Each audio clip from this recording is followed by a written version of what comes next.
Hi everyone. Sorry, we just had a drink. I didn't realise we'd gone over quite so much. So thank you for patiently waiting for us. Right, we're just going to look at really sort of indices and some commodities. And as a matter of fact, let me just pull this up because it's actually quite nice. I had a quick look on Financial Juice. Here we are. Like FJ, yeah, they're great. They really do this little wrap now.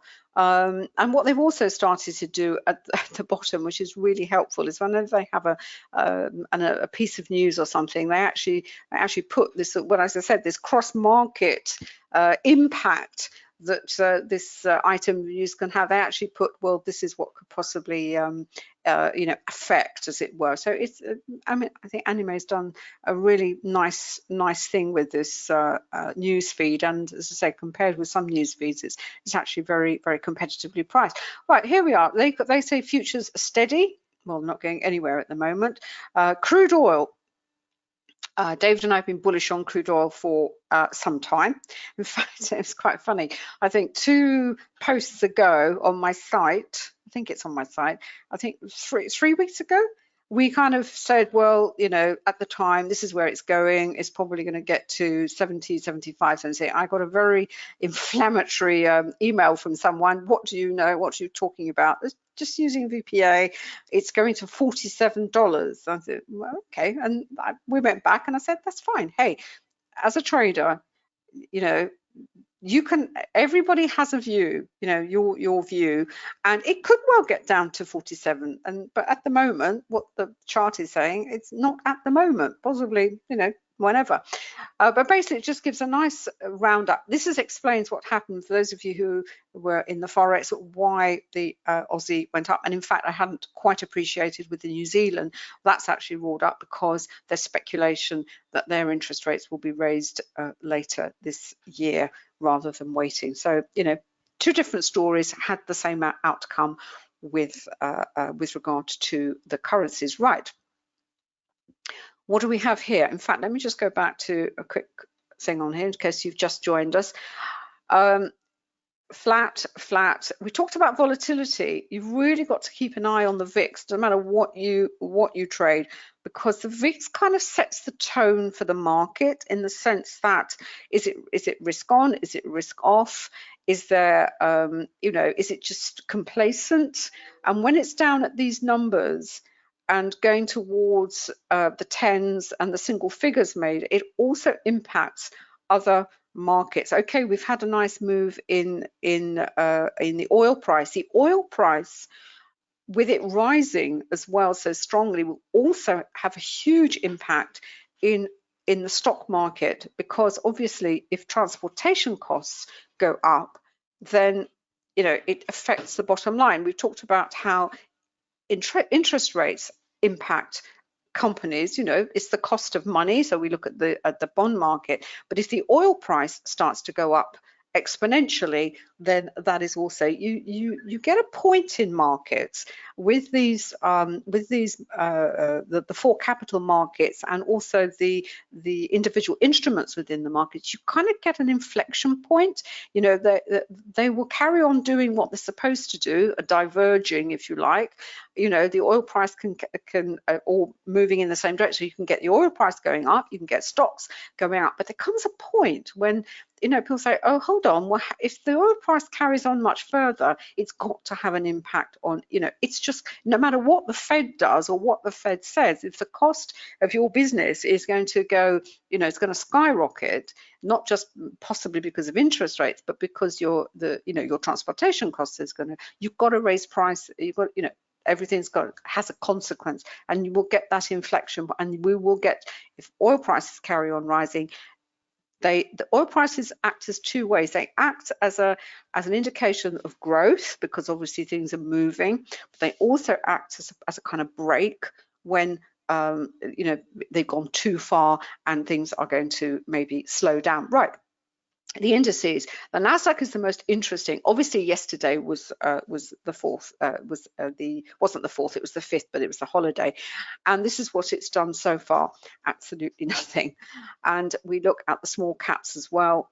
nothing at all. So how does that translate into the actual charts? Well, this is the this is the derivative of the YM. What have we got? We've got sort of we get anomalies, but we also need to see sort of volume going in as well. You've got different ways of looking at a kind of top. You've either got masses of volume, narrow spreads, or it's drifting higher, but the volume is kind of falling away. That's sort of lack of interest, as it were. There's nothing there so far to suggest that, you know, is it going to sort of come crashing down, as it were.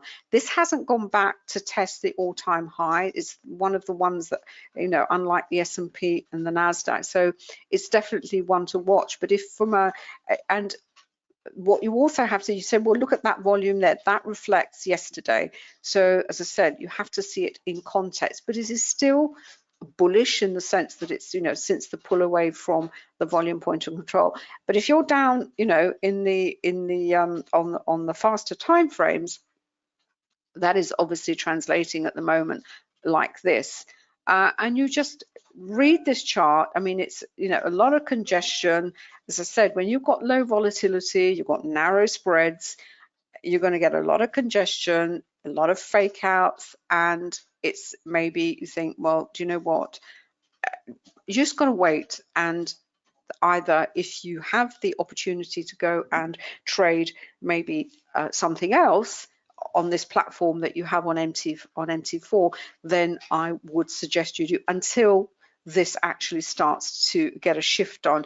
And you can see on the Renko, this is the Renko for this for the YM, and you would say, yeah, you would look at it exactly the way we looked at it with the forex. You look at the price action on the time chart. You also look at these levels that are being broken at the moment. The third level is really important. Is that going to offer a nice breakaway? You go to the time chart, then you look at the hourly chart. Well, where is it? It's actually trading between what we call the R1 and the S1, which is like a neutral zone. It's a zone that is, you know, it's a buffer zone. There's a lack of direction, and we know why there is a lack of a direction. So can I pass over to you, David? Is that okay? Yeah, I just want to pass over to David. As I said, I also have, you know, you have everything here on MT4. I've got my gold. The gold took a bit of a dive, and it's actually quite nice. It had a very, very sharp sell-off. As we can see here, we have volatility on the daily chart. This is what we're going to see, lots of rising volume. There's a big down bar, but then this fifth element of VPA straight into the support at the volume point of control. So that of itself tells you, you know, is something, you know, other buyers coming in, and they certainly did under this candle here, where I know it's got a wick to the top, but it was supported on. It didn't actually carry on lower, and then this is the buying that came in, as I said, at the VPOC. Always get congestion when you have a big fall. Falling markets have momentum, so they always overshoot, much more so than markets going up. So there's overshooting, so you need a lot of volume to kind of stop it, as it were. It's like trying to stop, you know, a pipe that's burst, if you like. You've got to really put some effort into it. Then once that comes in, you need to see a period of congestion, and then a possible. So this is really a nice reversal on oil, which we were sort of writing about it up here, but it was looking very, very, very, very toppy. It was kind of, you know, it was trying to ride. The volume really wasn't going in to support the up candles, and in fact it kind of topped out here at the volume support that we have up here. If we look at the weekly chart, what the weekly chart can tell us is possibly where this is going to go back to. There's a lot of volume going in under those candles there. As I said, it's you know, there is price support coming in back to the volume point of control. So anyway, I'll just pass over to David, and he's got some other stuff for you to have a look at. If you've got any questions, just pop them into the chat box.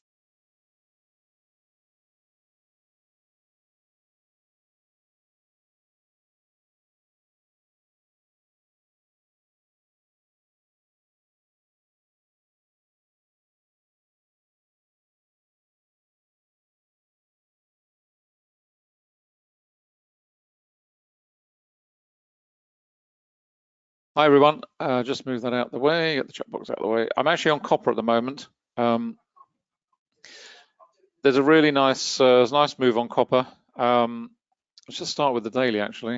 It's the HD contract, 09 September contract. This is the daily chart, and it doesn't matter whether you're on a minute chart, a 15-second chart, an hourly chart, 4-hour, whatever.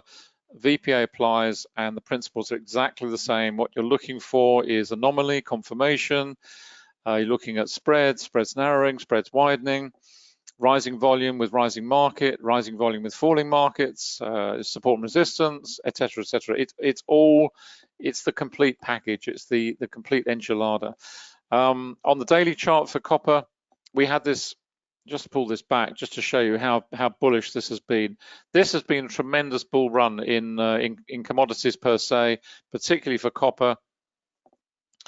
It's called Dr. Copper, partly because of it's a bellwether, or considered to be a bellwether for indices for economic growth, because copper is such a widely used material for so many different applications in industry, that if copper is being bought strongly and you've got a strong bull run, then you know that is the simple logic is that it is allied to economic growth, economic expansion, because expansion in the economy requires copper in all its various guises and applications. It's a very simple relationship in that sense, but like all these relationships, it doesn't always hold true.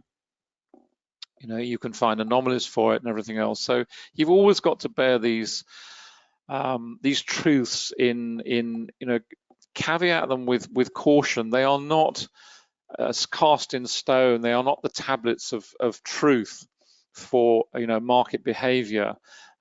They certainly define elements of it, but you can't rely on them, you know, with absolute rock solid certainty. So please bear it in mind. But that's the run up we've seen in copper. Then you get this anomaly up here at the top, breaking away from the volume point of control. Nice anomaly here, lots of volume going in, but you know, huge wick to the upper body, and it looks pretty weak. And the thing with VPA is, and I guess it's probably the thing we struggled with when you first start, is when you see things like that, which are clear anomalies, your instinct is to think, oh, great, okay, I'm going to get in, it's going to roll over the following day, or the next bar is going to be, you know, the start of the price waterfall, and it's going to be a nice straightforward trade. Sometimes it happens like that, but generally speaking, it doesn't. It takes time for these reversals to take effect. It's very unusual to see, you know, a strong hammer candle, lots of volume, and then, you know, the market rockets higher, or a big shooting star with lots of volume and the market collapses. It does happen. We've seen it in equities. We saw it last year. You see these what we call V-shaped rallies. In other words, you get to a peak and instantly sells off, or you get to a valley and it instantly rises up the other way. You do see that. We've seen it particularly more so in indices where you get big changes in fundamentals from the Fed, things of that nature, which trigger these rapid the volatility that causes these rapid moves higher and lower. But generally speaking, what you tend to see is this sort of type of price behavior. You get in it. In other words, it's an early warning signal. It's a signal that the market is starting to look a little bit toppy, a little bit weak. You know, some weakness there. The market's had this huge rally. Yes, there's definitely some selling in there. Huge amount of selling. Yes, there is profit taking, but yes, the big operators are starting to move out of that market. And then we go down into the rally here to the downside. As I mentioned earlier on, the Forex, when you look at the histogram on the VPOC, you know, these areas here are absolutely key. When you get to these low volume nodes, you expect the market to move through there much more rapidly than if it's coming down to, you know, big areas like this, where it's going to find difficulty in moving through there. And if it's going to move through these big volume areas more quickly, then it's going to require a lot of volume. And as you can see here, the volume is actually falling away on those candles. So on the down candles, that was fine, nice solid down day, nice and easy to trade through that particular low volume node. But then the selling pressure starts to diminish. And it's also diminishing here as well. So in general, what you're looking at across this time slice, if you will, is a kind of falling away of the selling pressure. In other words, the red candle is exactly the same way. We got a nice little rally here, but look at the volume. The volume's falling away. So even that rally there is weak. And again, you look at the, as I explained earlier, you look at the context of the candle and the volume, and all things being equal, you know, is this what we expect to see, or does this look a little bit lightweight? And you know, it looks a little bit lightweight. So you know, we've got volume coming in today. You can see it down here. This is what's going on at the moment. So that's on the daily.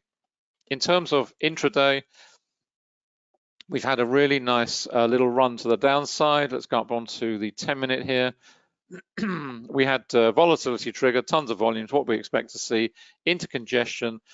Nice little candle at the top there. On this occasion, you know, we had pretty much, I mean, that's almost symmetrical arrangement, what we're looking for. But even that, you know, the actual rollover takes a little while to develop. So it's always a question of being patient and waiting. But a nice little anomaly there, a little pivot to the upside, you know, and down we go. Again, through this low volume node, we went through there pretty rapidly. We had rising volume here, falling price. You know, that is a classic arrangement. It's a classic of both price and volume, because not only is the price falling, but the spreads are actually widening. So we've got wider spreads and we've got rising volume, and it's just confirming that that is a nice little price waterfall to the downside. Market tries to rally here on a little wick there, almost the same amount of volume as the previous candle. You know, it's not looking terribly strong. Where is this going to go to? Well, the first stopping point of any note is obviously the volume point of control down here at 4.36. So not a huge way to go.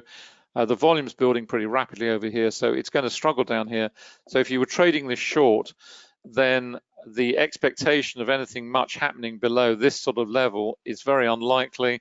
You've got that, you've got a support here, you've got further price-based support here. So you've got a huge number of reasons to expect the market to pause at that level.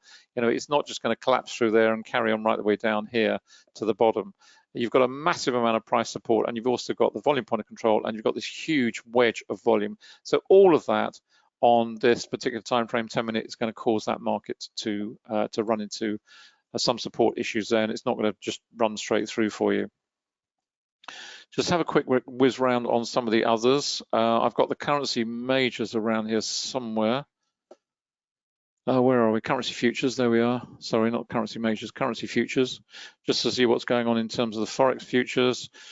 This is the 6A, the 6B, the 6C. So remember in the futures world on currencies, they are inverted. They're all against the dollar. So this is not dollar CAD, this is CAD dollar. This is the 6E euro dollar, 6J, that's yen dollar, not dollar yen, which is why the numbers down here look a bit odd. And over here on the right-hand side, we've got the 6N, which is New Zealand dollar. Let's refresh that. There we go. And it just gives you a very clear view when you're looking at the majors per se, whether you're looking at them in terms of futures, whether you're looking at it in terms of spot. You know, is the sentiment towards the dollar, is it universal? Are we seeing the same sort of price action across the piece, or are we seeing any divergence? And it's just a really nice, quick, easy way of doing it. But you can do the same thing on spot. I've got a spot, so I'm just sorry, just tidying these up. They're all gone huge for some reason. Move those up there. There we go. There we go. Nice move on yen dollar. So we're seeing a little bit of yen buying going on there. But do remember, the dollar yen does not work in the same way as the rest of the yen pairs. It works in a completely different way. It's almost isolated from the yen complex. So, you know, don't trade the dollar yen or the yen dollar and expect it to behave as the other yen currencies behave, because it won't, because you've got two currencies which are both safe haven, both in and out, and they're on both sides. So it's one of the currencies we focus on heavily in the Forex program to explain all those various reasons as to why. Just have a quick look round at oil. Very bullish on oil at the moment. I think we said oil potentially, certainly on the slower time frames, going up to around 85. I think we said it was going to struggle about $76, $77 per barrel, which is where it is at the moment. Big injection of volume the other day. This is all around OPEC. There was no particular agreement reached. They can't agree. They probably agreed on the biscuits, but not around supply. So, this is what's going on. We had a big injection of volume here. Yes, there was a good degree of selling, but no great surprise. Probably a great deal of profit taking in there. We're still moving higher. We're getting up into a low volume region here at the moment. Around 77, it's probably going to congest for a little bit. But if we go down to the weekly and monthly, I won't do it now because I think it's on the post originally. It's looking to go high. We've got a little run lower at the moment. So it's coming off a little bit. So as an intraday trader, you're trading this. In fact, we've got a nice breakaway here on 3 minutes. And again, it's patience, patience, patience. You've got to be patient. You've got to wait all the time. If you were looking at this as an opportunity, we're in congestion. Okay, we're starting to break. Where is your floor going to be? Where is the point at which, for me as a trader, I'm looking at my comfort level to get into this position and go short? It's somewhere around this, certainly once we've got below this floor on the support and resistance here, this blue dashed line. Once we've got below that, we've got volume falling away, which is nice. So it should be moving pretty swiftly through there, which it does. It's just a question of where you get in. Where are you going to put your stop loss? Well, certainly above these two, because these are immensely strong. Around 76.50 a barrel, 76.45. So certainly up here somewhere if it fits your money management rules. Nice move lower. It's really developing nicely. We'll just see what that volume comes up. That's on the 3 minute. Let's have a quick shift over onto the 15 second, see what's going on there. It's one of my favorite time frames. Oops, sorry, just pull that out a little bit. There we go, make the candles bigger. Okay, what have we got on 15? This is 15 second, not 15 minute. Absolute ton of volume coming in. What are we expecting? We've got a volatility trigger. What are we expecting to happen over on our 3 minute time frame? Well, at the very least, there's going to be some congestion. So, we're not going to be surprised when our 3 minute time frame comes to a bit of a halt, because we've seen it reflected here. Now, bear in mind, a 15 second time horizon does not carry as much weight as a 1 minute or as a 3 minute. So if we go down onto the 1 minute, see if we've got volatility on 1. No, we haven't. Okay, let's go on to 1. There we go. But what we have got on 1 is obviously some clear buying. Heaps of volume coming in. Nice wick to the lower body. Does this mean this is going, as I was saying earlier, are we going to see a V-shaped rally here and it's just going to ping all the way back up to 76.45 a barrel? I can't tell you right now, but the probability is not. If it does, fine. But the fact of the matter is, at the very least, as a short trader, short position, this is telling you that there's some buying coming in. So do not be surprised to get some green candles in the next 3 or 4. And that's really what VPA is about. It is about giving you, it's removing the emotional response to this and going, oh my gosh, close out, hit the brakes, dive, we'll get out of this trade and get on to the next one. It stops you doing that because it forces your mind into a logical analysis. You're not panicking. You're looking at it logically. You're saying to yourself, okay, I can see some buying coming in there. I can see the volume. I'm expecting something to happen here. Maybe congestion, maybe a little bit of a rally. Let's see what happens. Now that might take 4, 5, 6 seconds, but it's enough to stop you making that, clicking that sell button or that buy button to close the position, and then you're out. And then maybe this drops further and you sit there looking at it, you think, I should have stayed in. Because that's the maths of trading. The problem with I would say 95% of traders is the reason they don't make money is not because they don't understand the market or they're not good traders, they don't understand what they're doing. It's the fact that they cannot stay in positions where they have a little bit of profit and they close them out all the time. And that's the reason it is so damaging, because if you do that all the time, all you're doing is assembling a lot of small losses and a bunch of small profits. And naturally, your account goes backwards, or it just wallows. It may go up a little bit, but generally speaking, it's going to go down a little bit all the time. So it's generally sliding lower all the time. And that's the danger of it. That's the problem you have. And that's what VPA does for you. And that's what we've tried to incorporate within the Forex education program. Now, you might say, well, I'm a stock trader or I'm an index trader.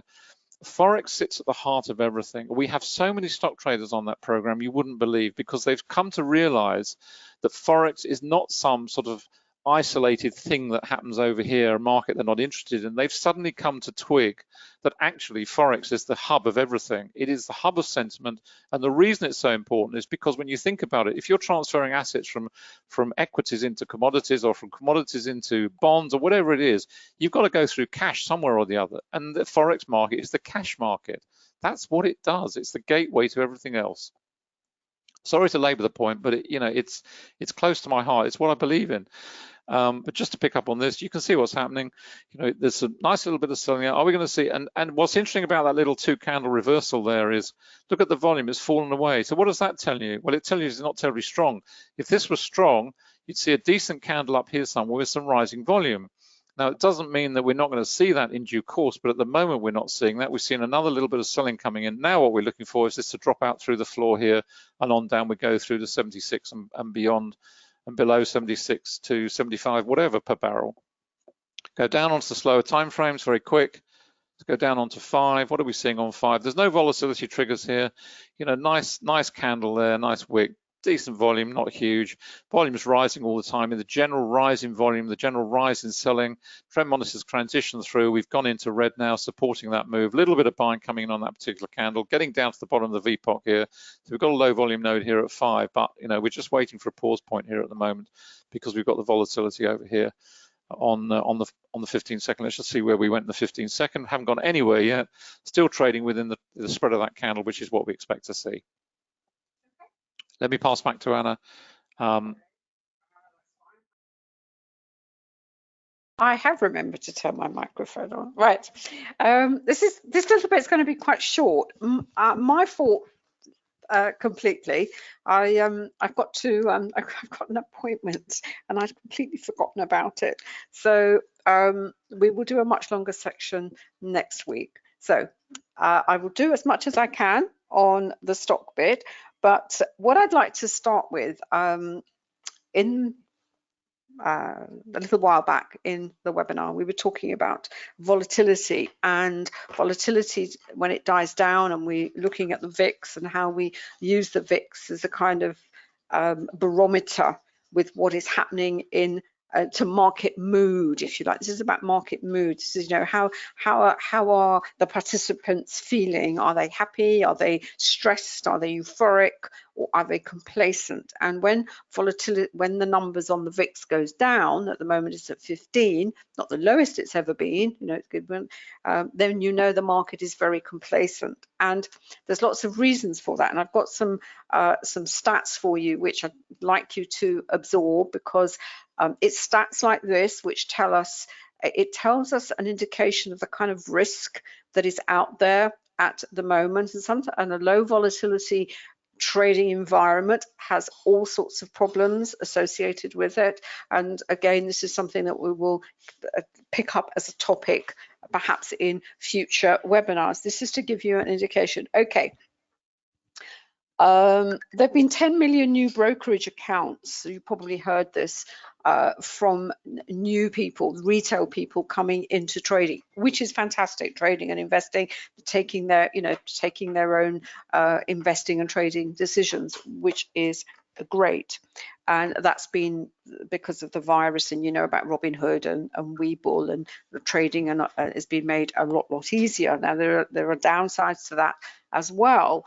And one of the stats that have come out is to do with the market, and to do with this complacency issue, is that 70%, I don't know where the statistics come from, but they come from for me, they come from a very reputable source. They are from a big, it's not a hedge fund, actually, it's an investment company in the City of London. 70% of retail investors believe that the market is going to go up. It's still very, very bullish because the Fed has their back. And to an extent, they are absolutely right. The Fed, it's got enough on its plate with interest rates and employment, but it's the guardian, custodian of the stock market. Tomorrow we have the Fed minutes, so we will see how whether that confidence is going to be repaid. The question we're asked is, are we at the big short? Are we going to, is this the big one? And the short answer is no. Does it mean, when do we think it's potentially going to happen? Well, we think for various reasons, it's going to be pushed further down, maybe even to 2022. Does that mean there's not going to be a correction? No, because the way the charts look at the moment, it's inevitable. We're just waiting for a catalyst. Maybe the Fed minutes tomorrow, who knows? So 70%, and what they're doing, they're just buying the dip. So every time that goes down, they buy. Every time it goes down, they buy. They just, that's it. And, to be fair, up until now, it's been a good tactic. 40%, but only 40% of fund managers believe that the markets are going to go up and up and up. And we've seen in other charts, things can stay overextended a lot longer than you and I can stay solvent. But this is the background that stocks are moving in.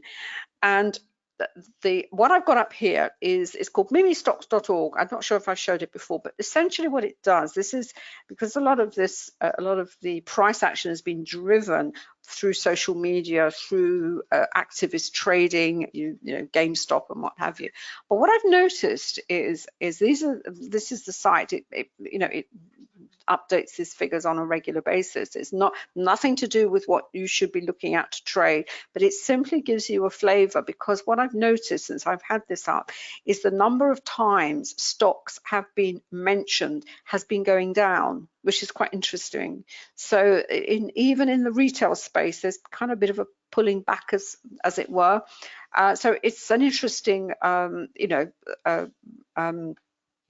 site to go and visit, just to keep abreast of what's going on in the background. And I think they also do top penny stocks as well, the times that it's mentioned. We're always talking about stock selection, what are we looking for, etc., etc. So keep an eye on what is happening there. What I've also done, I've managed to find out at last and put together, because this has taken me a little while, and I've only discovered it a little while ago. Let me here we are, right. A lot of the stocks, things like GameStop and others like it, have been driven higher because they have been very, very heavily shorted, very heavily shorted. And the problem with getting information on what's heavily shorted in real time, because most of the information out there is actually delayed, it goes back maybe 2 or 3 weeks.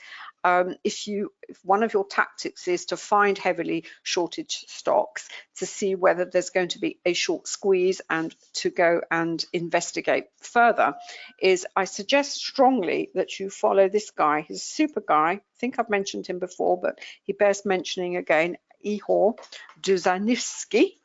And what he does, this is free. He has a paid service, but it's his free stuff is fantastic if you want to go and see, what is being, what are the shorts are going on at the moment. But I have to tell you, there aren't an awful lot of shorts out there, because everything is long. Everyone is long this market, and this is we have this very unbalanced market. There's no healthy short and long opinion. Everybody's piling into long as it were. But there are still things that are being shorted at the moment, and he just gives what it is, the shares, the shorted, the size of the floats, and also obviously there's a fee, but it's not for saying, oh, go and short these stocks. It may be that one of these will be subject to a short squeeze, so go and check them out, and maybe there may be a buying opportunity, because if there is a short squeeze,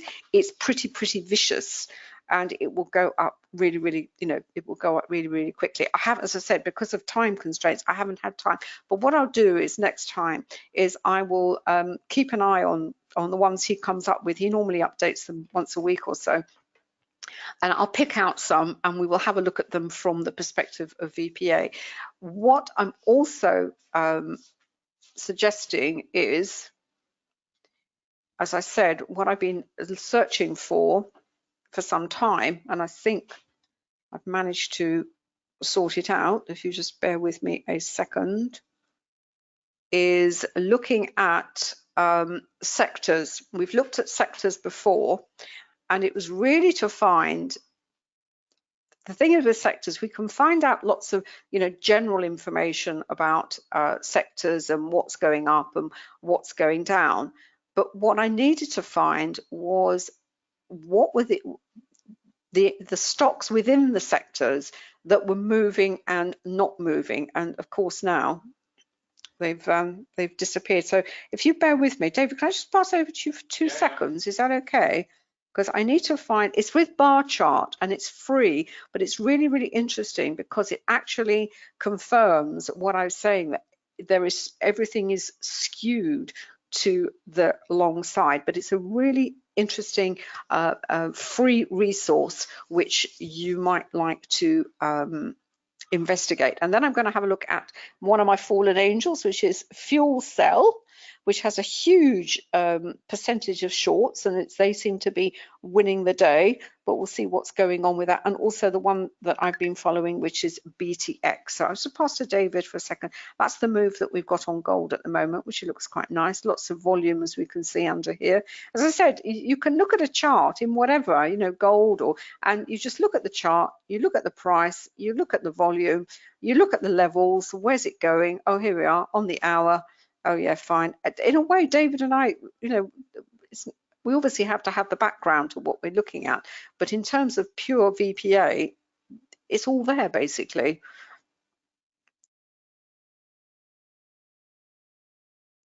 Hopefully you can see my screen, and this time I'll switch my microphone on because I was rabbiting on with the microphone switched off, which is a fairly common occurrence.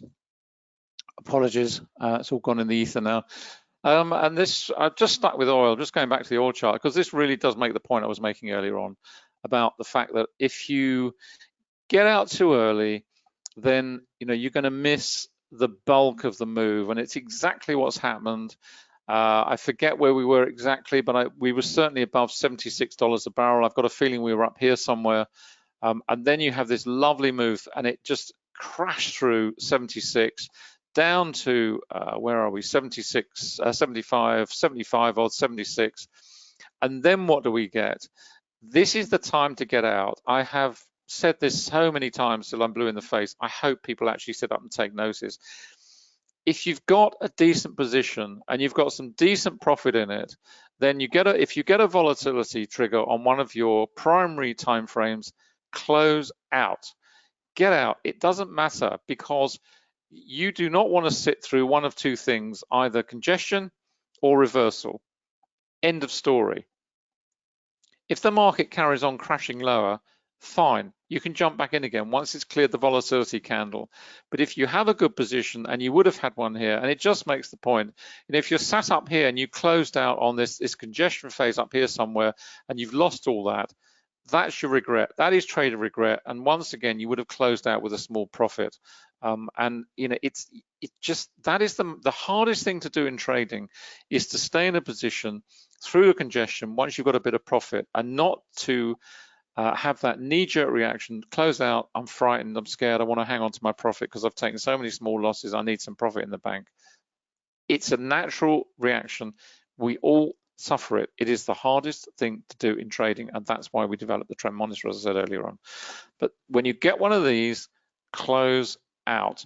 At the very worst, if you're scaling out, leave one on if you must. But I would generally say, 99 times out of 100, if I've got a profitable position and I get a volatility trigger, that's it, I'm out. Simple as that. There's no debate, no question. You can see the volume here. And the other aspect to it is, not only do we get the volatility trigger, it's confirmed with this ton of volume. So the market makers, the big operators are in there. They are going to be playing.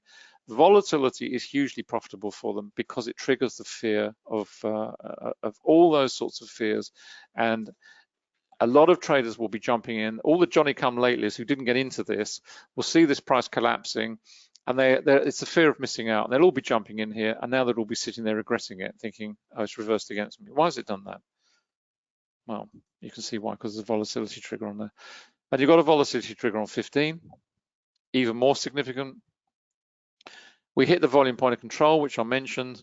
It's come down onto the volume point of control. What are we expecting? At the very least, congestion, possibly a reversal, but at the very least, some congestion. So do you want to sit through that? No.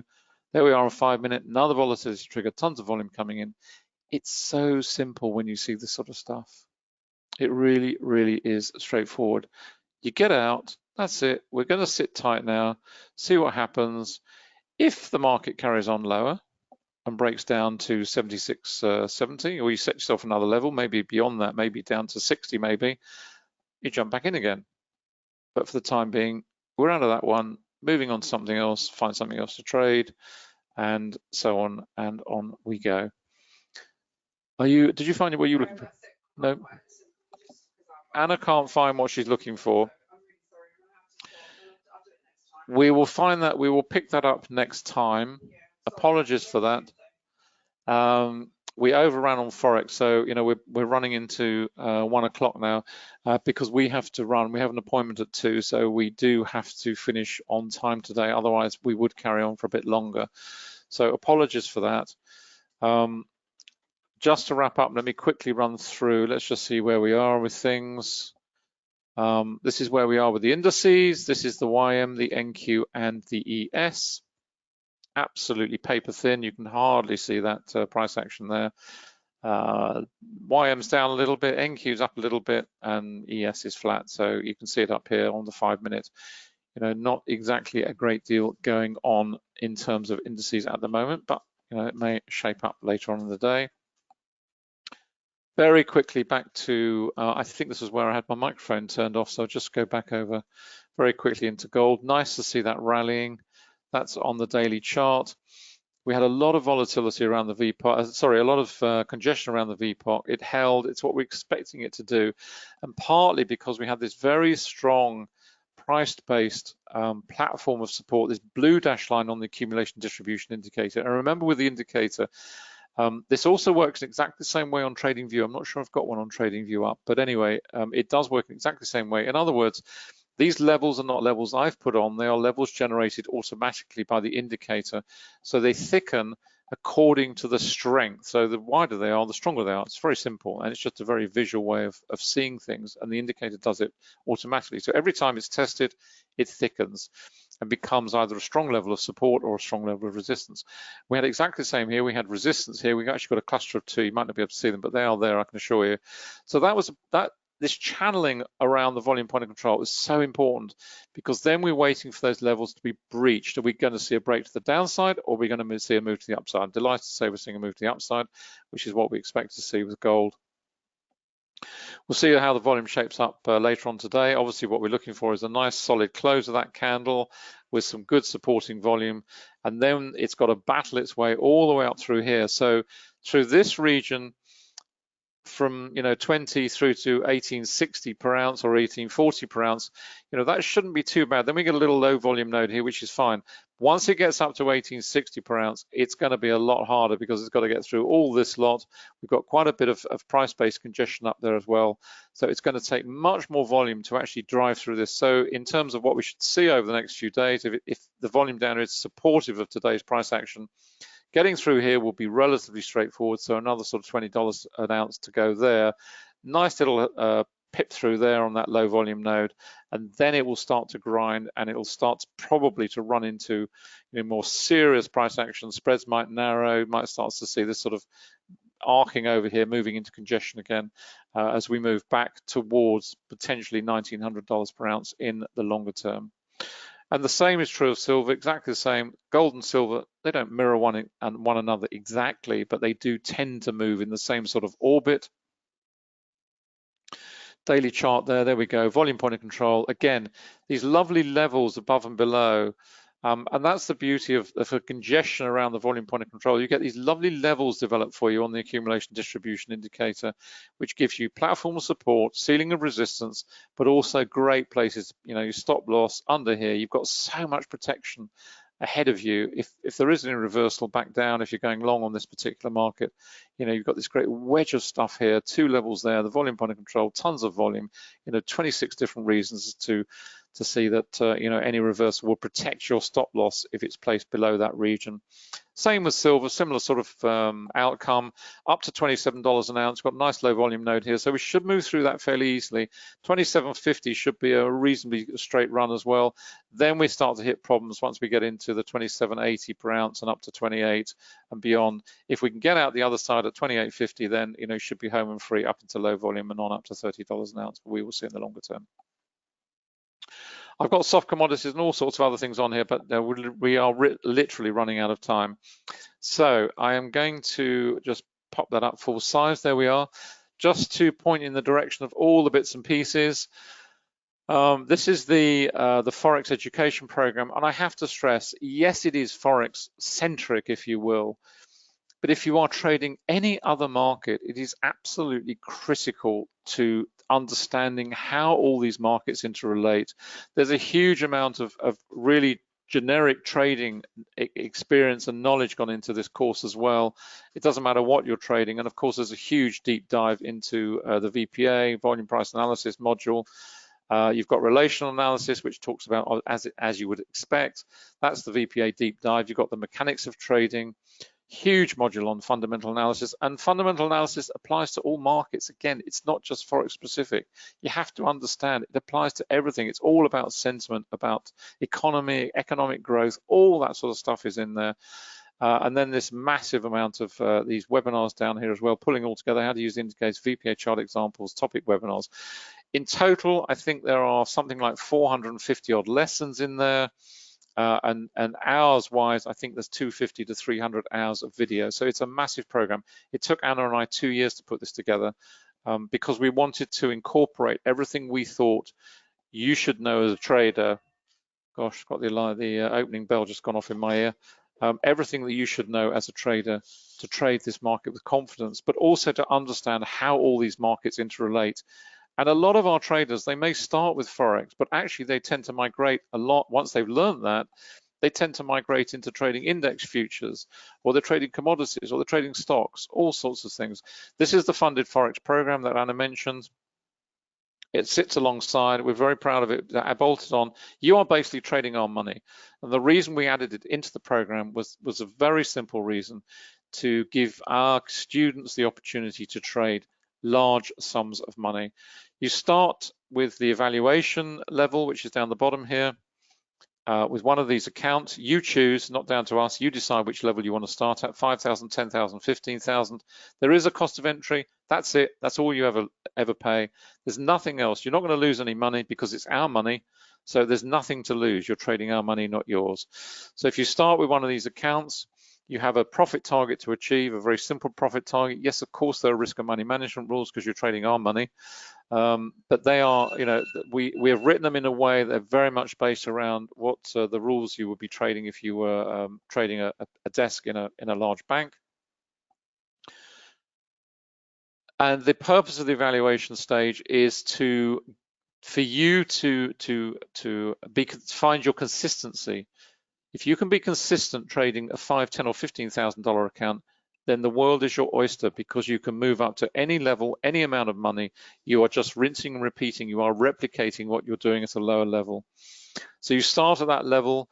Once you've achieved that particular target, then we multiply the funds by 4. So if you start at 15,000, you go up to 60,000. We give you a $60,000 account to trade. The evaluation is only on spot Forex, so it's a 28 pairs. But once you move up to the portfolio manager level, you get to trade indices. We've added these in recently, and also gold. So you can trade other markets as well. And once you get up to that level, then we start to double the account. So from 15,000, you go to 60,000, 4 times it, and then we double it. So it's 60, 122, 44, 80, right the way up to $2 million. You earn as you go. On the evaluation level, you earn at 30. You get a 35% kickback lump sum of the profit target you achieve. Once it's achieved, you get as a lump sum back. On the higher levels, on the portfolio manager levels, up to 1 million, you earn monthly, and you earn at 50%. And when you get to the 1 million level, we increase that to 60% kickback, which again is paid monthly, and it becomes a huge amount of money on a monthly basis, I can assure you. So that's the funded Forex program. In terms of the indicators, you'll find them all here, quantumtrading.com. We are working on other indicators for TradingView. This is the one I mentioned earlier on. This is the cryptocurrency strength indicator. Fantastic indicator, literally gone live today. If you have the full package, you will get this free of charge because it's just the way we work. If you invest whatever full package you buy, whether it's on TradingView, Ninja, MT45, whatever, if you invest in the full package, it can be either on the easy payment plan or the full price outright.